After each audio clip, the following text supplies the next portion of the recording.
Welcome to the Blitz Show, brought to you by Covers, where Derek Carty and his Blitz projections look to pick off the best plus EV plays for every primetime game. 2-0 last Thursday night, DC. Finished 3-3 plus money on the entire week one slate. Obviously, the Rodgers injury didn't help anybody. We graded it as a loss. Lots of people got their money back on that. And then the weather and game script were kind of out the window on Sunday Night Football. Yeah, I mean, it is what it is. Got off to a good start. Injuries always suck. And if the game doesn't play out the way you expect it to, well, it's probably going to end up with different numbers than you were projecting. Thursday Night Football, Week 2, Vikes, Eagles. Philly dealing with a lot of injuries. Two starters in the secondary, and Bradbury and Blankenship, both leaders and top two choices for the Green Dot. They're questionable. Fletcher Cox is banged up. Kenneth Gainwell is a big one. He's probably more doubtful than questionable, I think, at this point as we record on Wednesday. And then Minnesota has some issues too. Starting center didn't practice Tuesday, and their starting left tackle, Christian Darrisaw, was limited. So if you know and you follow Derek's plays on the Blitz, we have leans, we have plays. Obviously, the plays, stronger feel for them.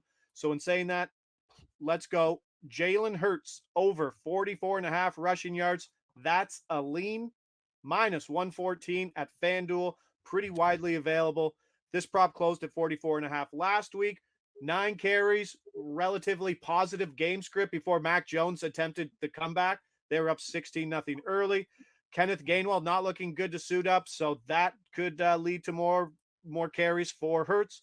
And I surprised you by saying Baker Mayfield had 8 carries versus this Vikes defense that blitzed at one of the highest rates and still struggled to take down Baker Mayfield. What do you like about Hurts here and the over 44.5? Yeah, I'm surprised this one is showing as good value as it is. It's the kind of play that, people know Jalen Hurts likes to run. Betting the over on it is going to be the side the public favors, but we're still seeing a good amount of value on this. The line just seems too low.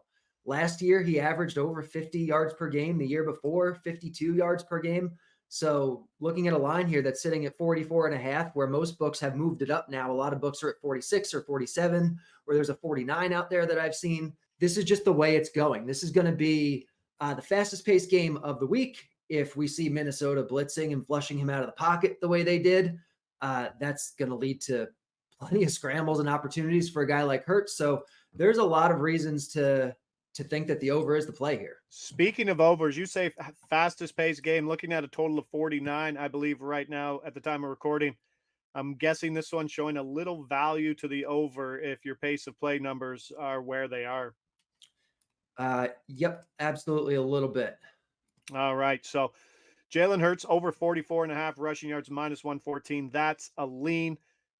Did you get a final project? What was the final number for it? Right about 60. So this is, we're getting about 15 yards of value. This one's like right on the fringe of being a play or a lean. I'm tempted to just make it a play, but it's right on that borderline. All right. So tough call on Jalen Hurts over 44.5. 60 is the projection. Do what you want with that information. And then another lean, TJ Hawkinson under 4.5 receptions. This is at 365 specifically. Plus 160. Now, when we're dealing with these plus 160s, obviously, I would assume it's lower than a 50% win rate at this number, especially early in the week. There's a lot of mouths to feed in this offense. Obviously, Jordan Addison came on, and now you're fading a tight end who led his position by 2 receptions in week 1. How much of this is a price play, and what are the projections for the tight end? A lot of this is a price play. So plus 160 is just a really good number. The next best lines you're going to find out there are plus 145. Some books are down as low as plus 120, plus 124. This projects to win about 45% of the time. The Blitz is projecting a little over 5 receptions on average. So we're expecting this to not necessarily, smash or win. But when it does win, the payout makes it worth it. Last week, we saw Hawkinson get 8 receptions, but he caught 90% of the balls that were thrown to him, which is way higher than his career rate, way higher than we should expect. And Kirk Cousins dropped back to throw the ball 44 times and completed 33 of them.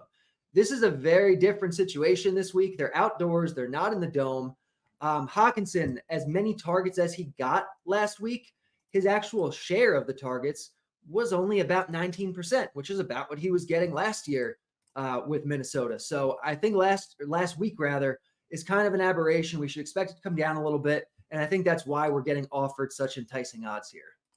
Yeah, and I'm assuming, I mean, the yards aren't there, but this was a guy who also didn't do a ton of yardage with those 8 receptions. So I don't think he's going to be running those low A dot routes consistently. So the further he gets out, the lower probability for catch rate, certainly.